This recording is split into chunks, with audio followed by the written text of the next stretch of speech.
Welcome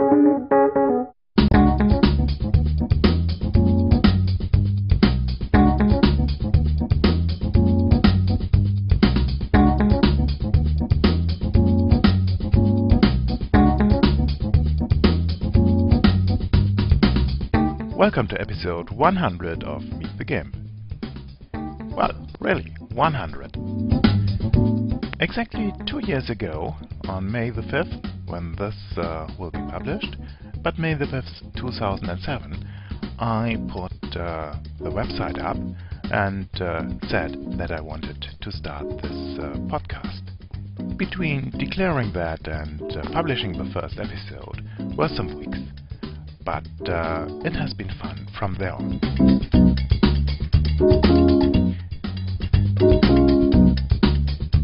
For episode 100, I wanted to do something special. I thought about interviewing Sven Neumann. Sven Neumann is Mr. GIMP. He does a lot of the work in GIMP, not all of it, of course, and others share a lot of the work, but he is a bit of the spokesman. He publishes the releases, and he is the visible part of all the GIMP developers. And I tried to reach him and had no luck up to last week. And then I found out that he has not much time for GIMP and not much time for making an interview with me. And so there's no interview. Since the 2nd of March, Sven has a small problem.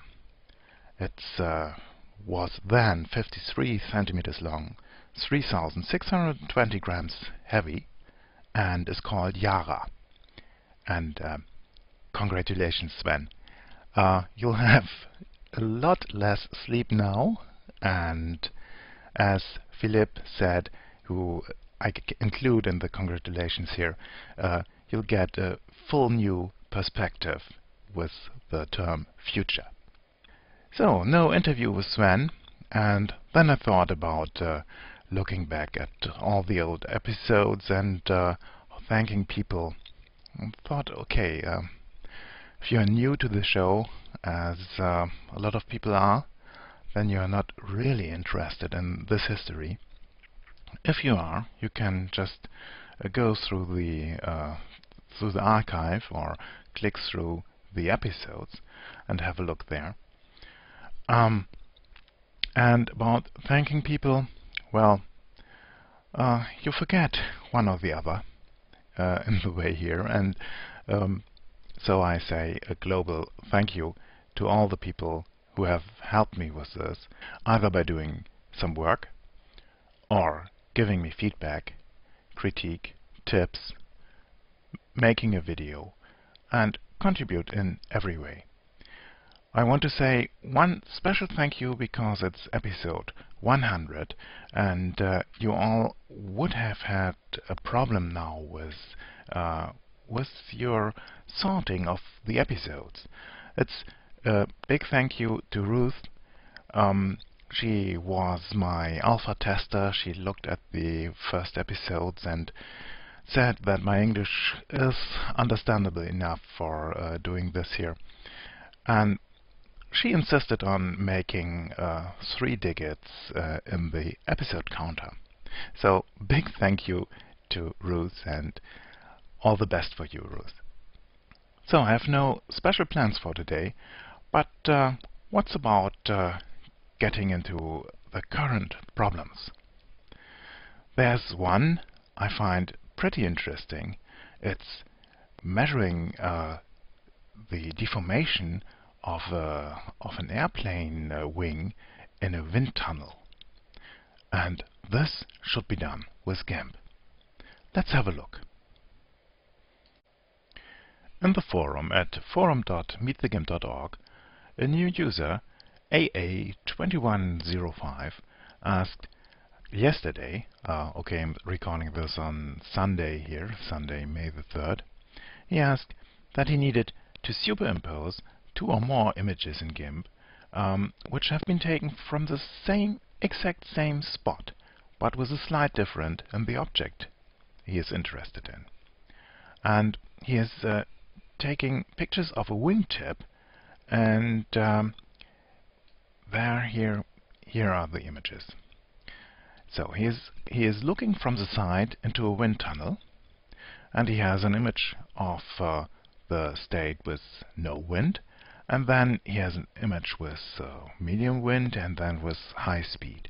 So he's simulating the flight of the aircraft. And he wants to measure the deformation of the wing. How much does the wing go up?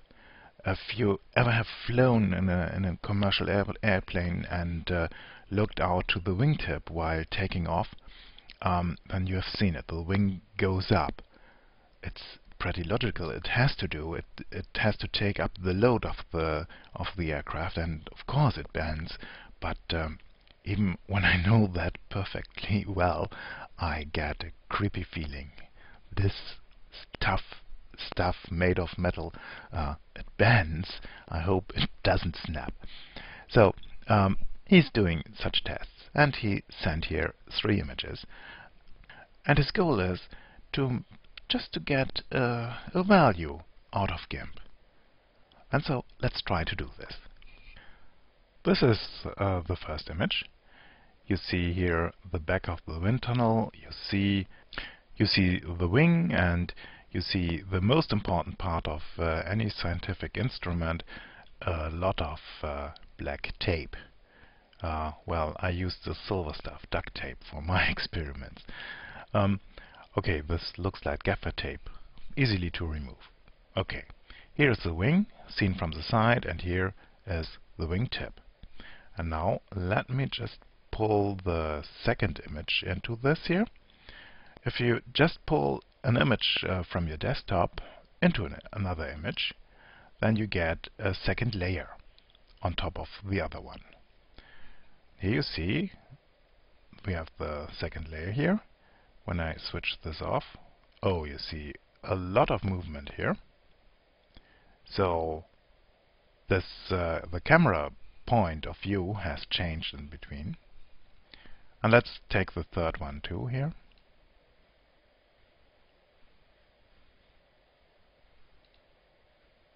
So here we have a little movement, but between the base image and this here, there's a movement. This would be the first thing I would try to fix. Just bolt the camera down.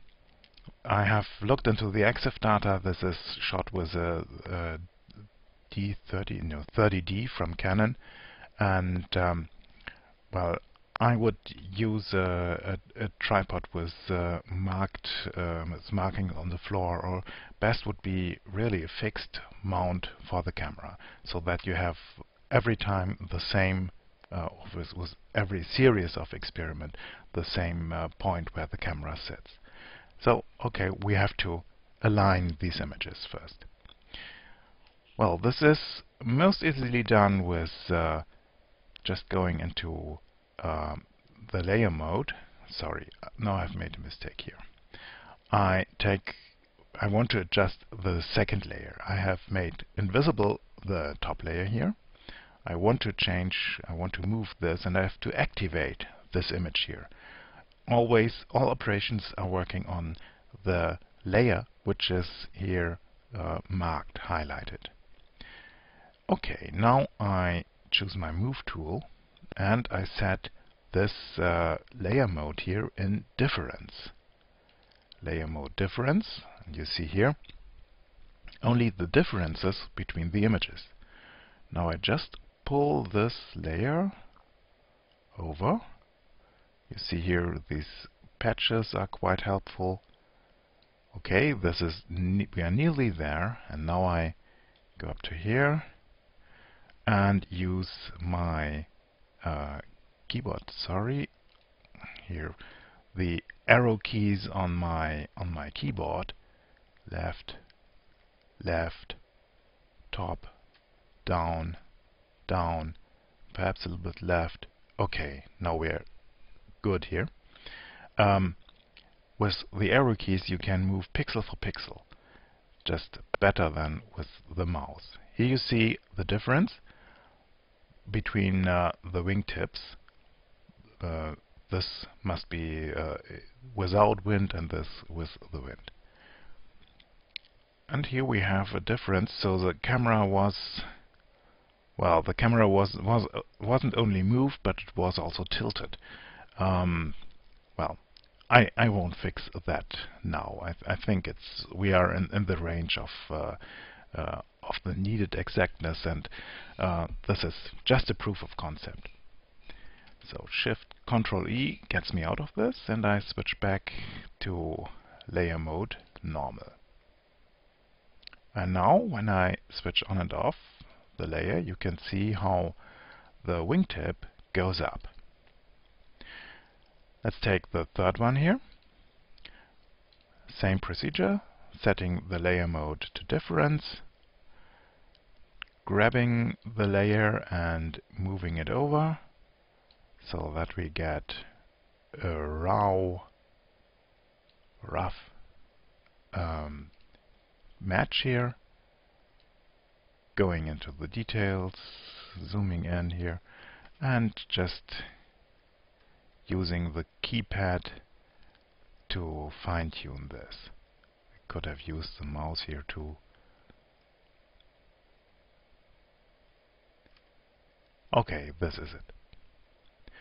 Back to normal. Okay. So this is the first step. Really align these images. And you can find these images, the raw images, in the unprocessed images in the forum. I'll put a link to this thread into the show notes. And I'll give this XCF file also into the downloadable part of and I'll give the XCF that I'm making here into the companion file to this show. So, next step. I would crop away a lot of this stuff here.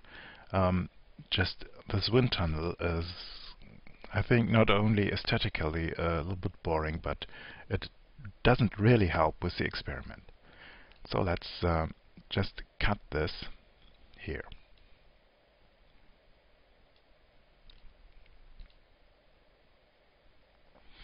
And now I'm saving this as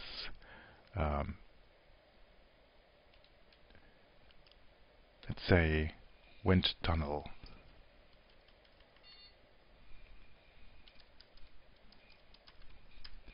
Wind tunnel .xcf. So fixing the camera would be the first important step. And then the second one is we have to calibrate this, because he wants to know how much does this wingtip go up. And we have no chance of checking this without a ruler. And so my first step would be just stand a ruler in this image, put a ruler in here, just where the end of the wingtip is, and shoot it, of course, while no wind is there. And you really only need one image of this ruler per setup. You have to shoot the ruler every time when you change the distance between wingtip and camera. If you have a way to keep this distance the same, or if the error that you introduce into your measurements would be a nice experiment to try out if there's an error, then you can skip this step. But of course, this has to be checked out, and I have no idea how precise your measurements have to be, and so it's left to you to check this out. So let's assume that here is a ruler, and that the distance from here to here is 20 millimeters. There is a tool here. It's the measurement tool. With the measurement tool you can measure distances and angles. And just click in the start. Let's assume this is here the start of a centimeter in your ruler, and now go down 2 centimeters here. And now we have here 53 pixels let's make this 54, just to be exact here, 54 pixels per 2 centimeters, and that is 26 pixels per centimeter. Let's say 25, if this is just a proof of concept. And now I'll make a grid. And this grid is on a new layer. I just add a new layer. And this layer is transparent. And for making me able to see what I'm doing there, I'm adding a white layer. This is a trick if you don't want to be distracted by your other layers. Just put a white layer in between. So now I introduce this new layer here. I call it grid. And of course, we make a grid, and I think it was with filters, render, and then here pattern, and you can't see it here. There's a grid option there. Now I have the grid. 1 pixel in width and height is okay. I want to have a spacing of 5. That would be 2 millimeters. And you can interpolate between the lines here. So 5 millimeters, and an offset. I don't care about the offset. We have to move this grid along. So just click. Here we have it. The different thickness of the lines is caused by rounding errors with the zoom here. You see 302%. I switch to 100%. Here we see the grid. Switch off the white background, and you see here we have a 2 millimeter grid overlay. Not very good to see, so I switch this. So now let's look at another change that has to be done with this setup of the experiment. There will be introduced a line on the wingtip. Forgot the name, how it's called, but I'll simply fake this line here. Just take a pen here and get a small line here, and just click here, shift, and make a straight line. So this should be on the model, on the airplane model. Here again, I hope I get this. Whoops, that was wrong. Control Z goes back. I haven't changed the active layer here. I painted on the top layer. So again, shift. You can draw a straight line with all the drawing tools, with just clicking, making one point and then pressing shift and going to the next point. Then clicking there, and then you get the straight line as here. And now we have these 3 straight lines here. And I don't know how much measurements have to be done here. Perhaps this wing doesn't only go up. Perhaps it just turns a bit, has a torque in it, and then you will have to do 2 lines here. But let's just take 1 line, and we'll go here in the middle. And I just activate my grid.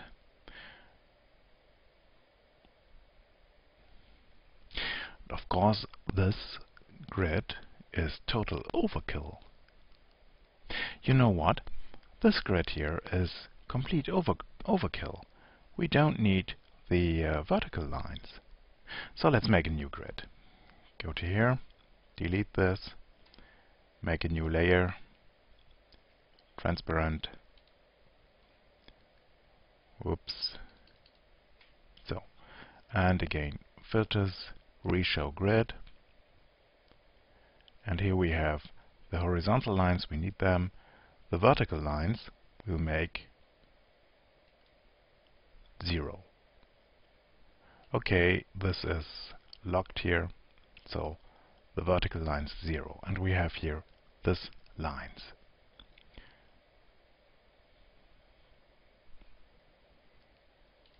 Just click, and here we have it. Here we have them. A lot easier. And now it gets even easier.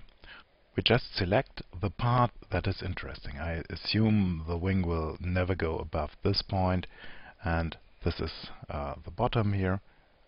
And I just declare this area here of the wing as the interesting part. So I select this, I go to select invert and press delete, and now I have only the lines here. Now I mark my 0 line, and this is here. Let's go in here. This line here should be my 0 line. I select red as my color. Take my pen, which is, I hope, still 0. Okay. Am I working on the right layer? Yes, I am. So this here should be the line of interest. I click here, and I click here,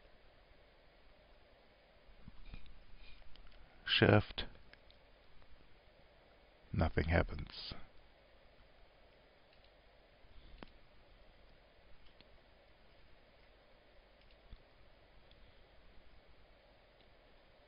Of course, I have still selected the outside of this here, but no problem. Shift Control A, and I have selected nothing. So again here, sorry, wrong point, Control Z, start point, end point, Shift, click. So this is my starting point, and perhaps we should make a vertical line, a straight vertical line up from here, where we have the cross with this line here, and just go up, and if you press the Control key, while doing this, I have now pressed Shift and Control in the same moment, then you limit the angle to 15 degrees, multiples of 15 degrees. So here is my line up, and just the same, Shift and Control gives me my line down. So now we have a really fine grid with a starting point here with a 0 point, and we can look at the other images. Let's have a look here. Switch on the second one. This is 2, 4, 6, 8, 10, 12, 14, 16, 18 millimeters. Second experiment, 18 millimeters. Third experiment, well, you can count yourself. We are here. If the setup of the camera is so reproducible that this fine layer with the grid here, forgot to get the name in here, if this is usable, reusable, then of course we can do more. We can just make this scale here nice with gradings 10 millimeter, 20 millimeter, and so on. Then you can see it easier. If this has to be redone with every experiment, then we can write a script for making such a grid. Then you would just have to shoot the ruler with each experiment. Just mark a certain distance on the ruler, and the script would do the rest. But let's talk about that later. But I think this is already pretty nice here. You can see how much the wing goes up, and I think if we clean up this a little bit more here, it would be even ready for publication. For documenting this, I would keep the XCF files of each of these experiments as well as a copy, as a lab book, the original data, and then you can export them. Just say here, File, and then just give it a name that you can document, and this is the third stage here, Oh, sorry, this was XCF. Save it as JPEG. Let's do this again. So, EX experiment 001 stage 3 dot JPEG.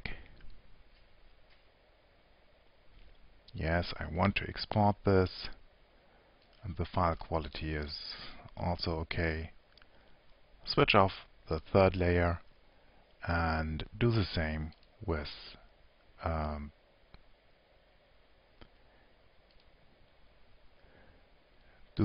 just change this to 2, and then you have 3 images. If you do this with the for each layer, you have to do this for each layer, but this also can be scripted.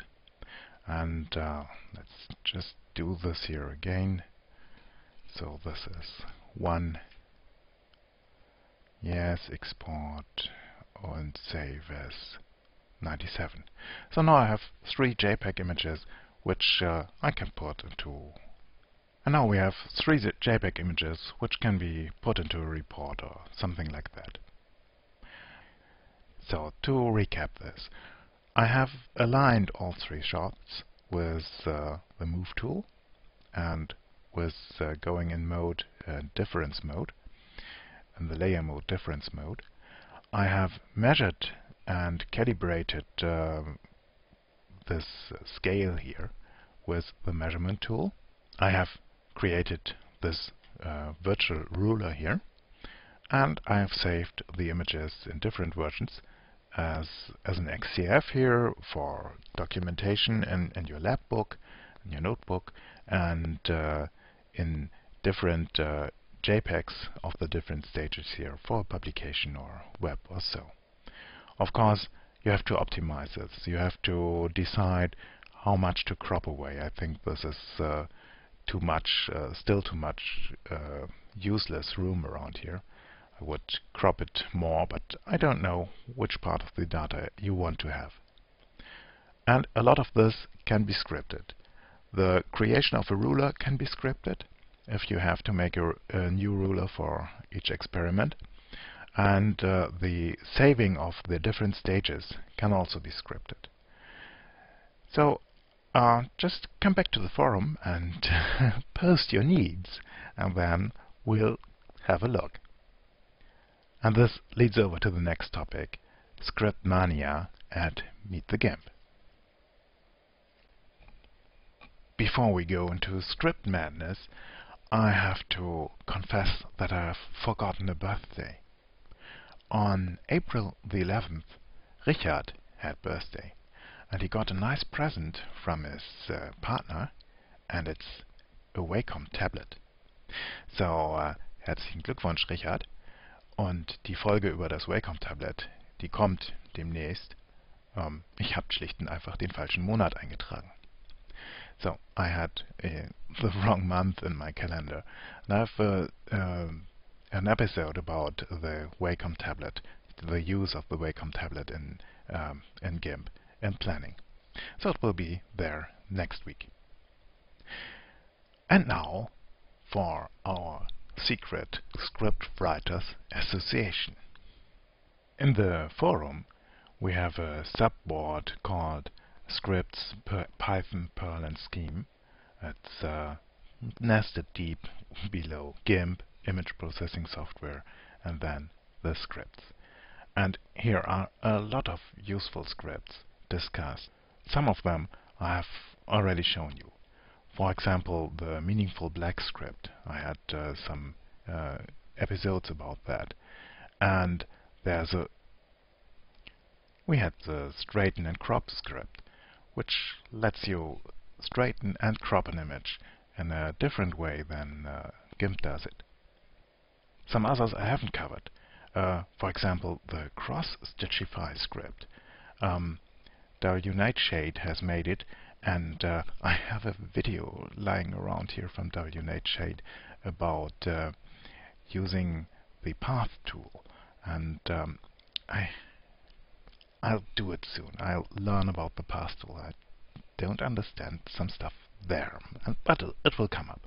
So let's have a look at here. Cross-stitchify is stitching, and you can just take an image.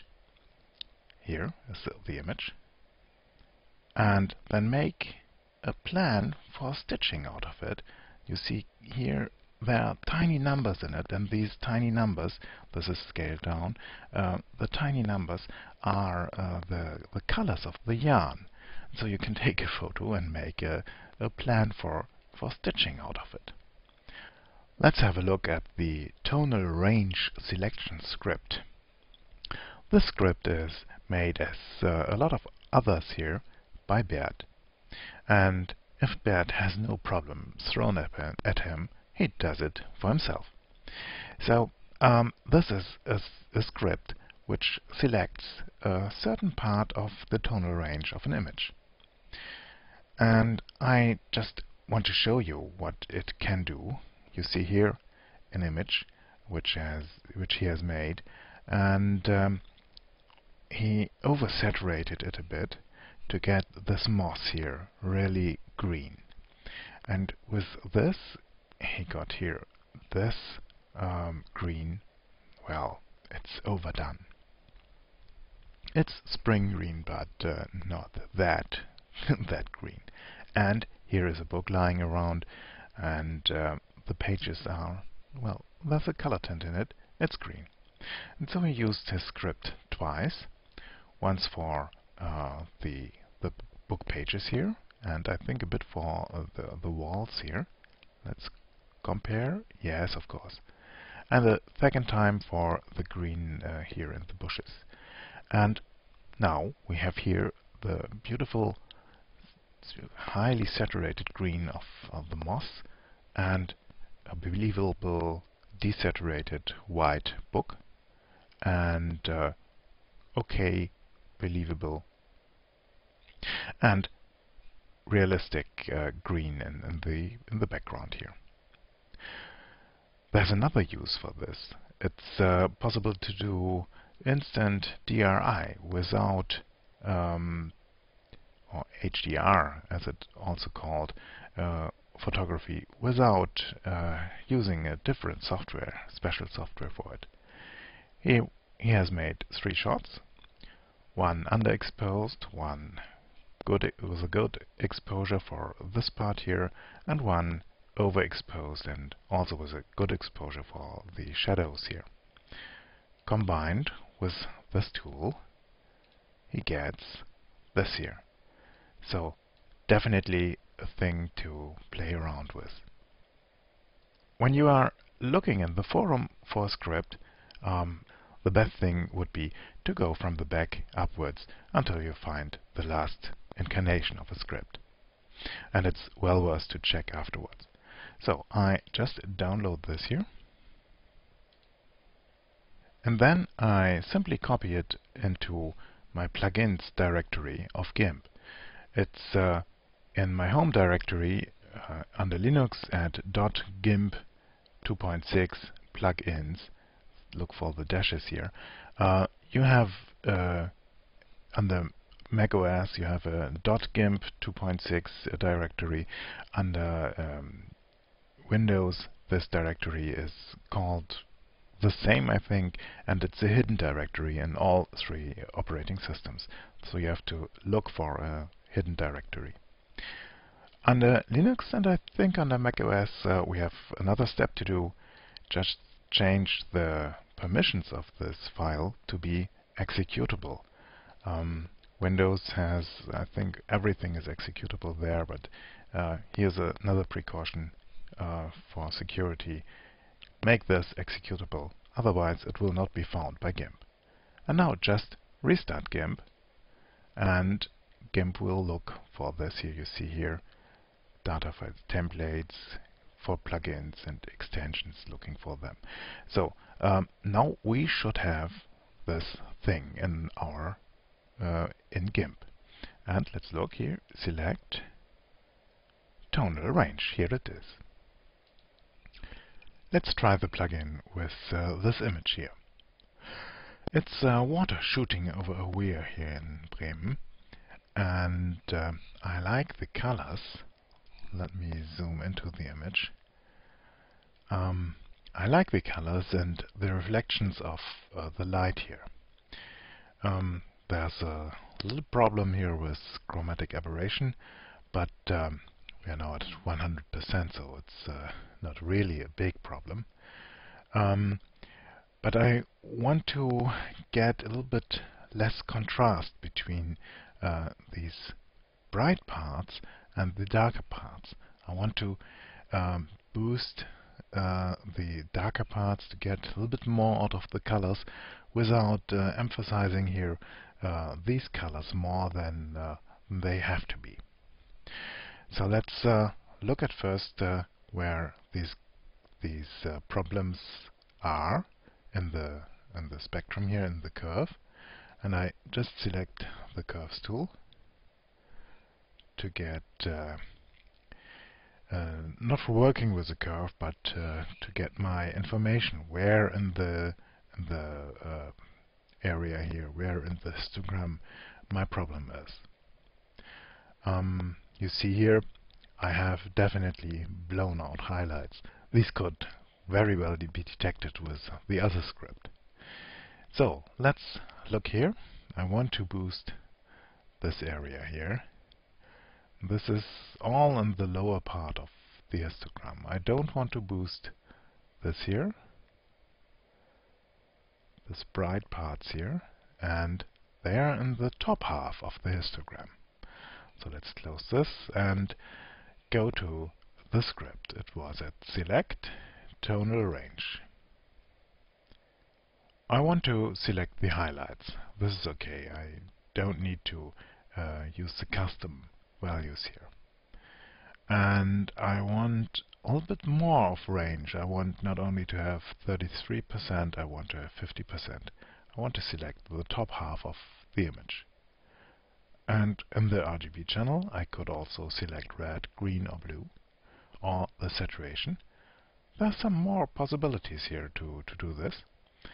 And I don't want to have an abrupt step from selected or not selected. I take here 2 pixels feathering. And of course I want to have a layer mask, and I want to have this layer mask white on black. So the selected parts, the top half of the histogram, shall be visible through the layer mask, and the lower half of the histogram shall be invisible. Then there is highlighting color. I can select this color, and I've chosen here red. And I've chosen here red because it's a nice contrast to the colors in the image. So let's click on OK and see what happens. First, you see here some layers are coming up. Here a progress bar. This is really professional made, but you have done a very good job here. And we got even more layers. Floating selection. And now we are finished. On top is a layer which is just for information. This layer, let me make the others invisible. So this layer is red, where the script found the top half of the histogram, and it's transparent where there's nothing. And conveniently the opacity is set to 50%, so let me pull this up. You see here all the spots. And then we have still the background layer, and we have a layer that is masked away. Let's look at this one here. So you see here, this is only visible as the bright part of the image. And now I can start to play. Let's just duplicate this bottom layer here. Thanks for the tip. And now take the curves tool. We are now only working here in the bottom half of the histogram. Let's check. Yes, I'm working on the background copy. And just pull this up a bit.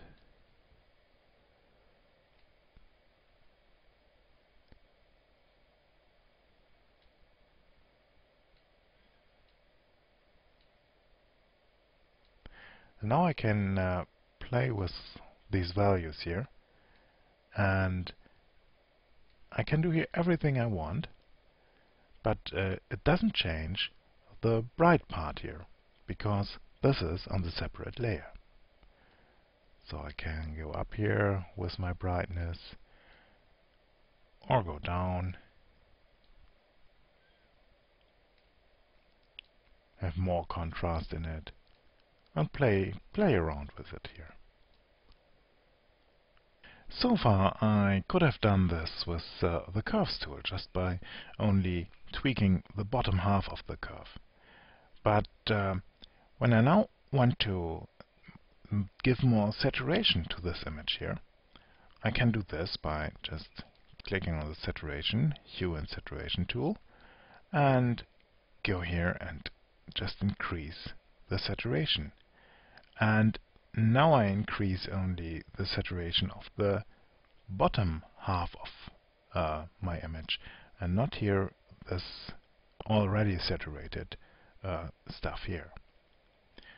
Okay, let's press OK here. And of course I can go also here and reduce the saturation of this layer.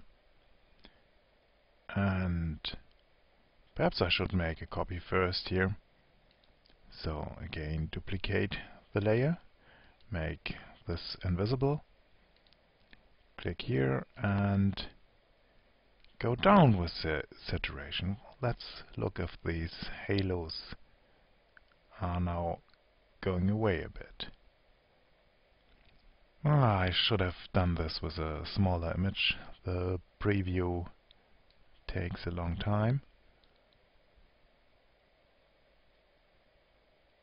I can even do this a little bit better. Let's just switch this on again and make this here colors desaturate. Just desaturate this top layer. And now you see here the saturation has gone down a lot with this step. And what's still there is spillover. This is in the bottom half. So, and now I can just slide the opacity slider here, and well, I should have really taken a smaller image for this here. And can just adjust here the opacity slider and get the right amount of desaturation. Well, let's look at the whole image. I'm not quite sure if I have made a big improvement on this image, but you have seen the concept. With this tool, you can conveniently select a part of the tonal range of an image. You can use the presets here, highlights, midtones, or shadows. You can adjust a custom area exactly from bit to bit, from pixel, from value to value. You can adjust the width of the range. Let's set this to 32, 33, and you get with the highlights the top third, mid third, lower third of the whole histogram. Or you can use the custom settings and just cut out a slice of the histogram. You can use this with RGB, red, green, blue, and with saturation. I think it would be nice to have this also for yellow, magenta, and cyan.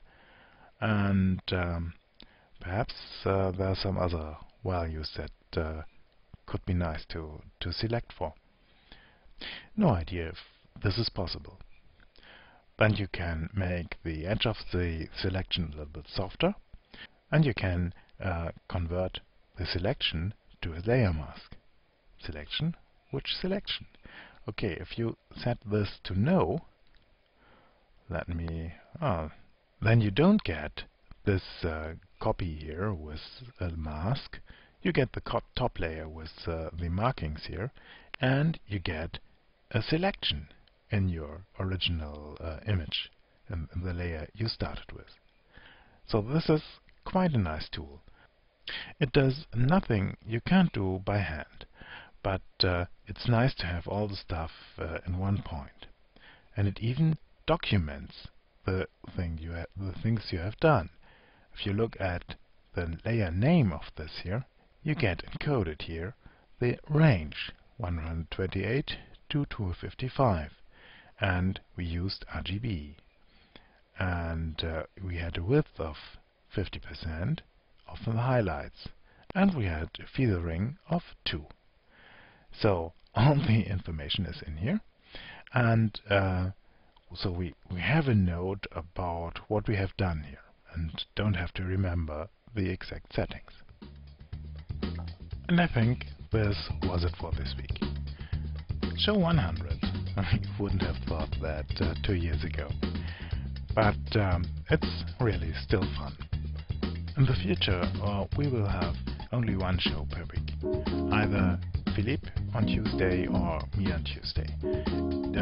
Or a guest, even also on Tuesday. Getting 2 shows out a week, or every other week, or third week or so is a little bit too much work, and I found out that I need a little bit more time, free time for getting my photography better.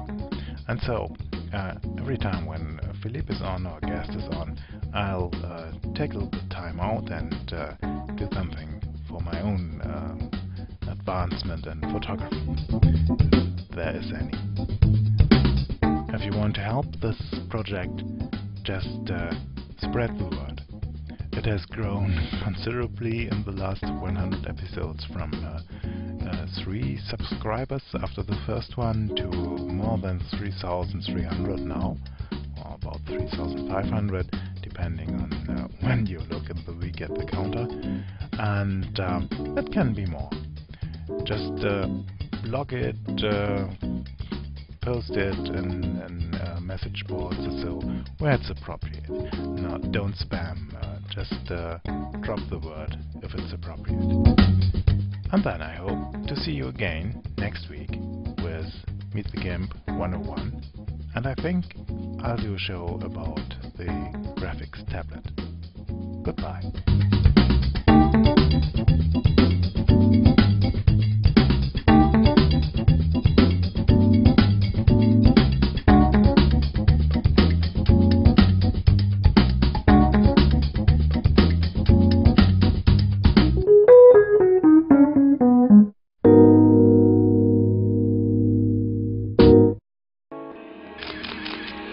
photocastnetwork.com, your photography resource in the potosphere.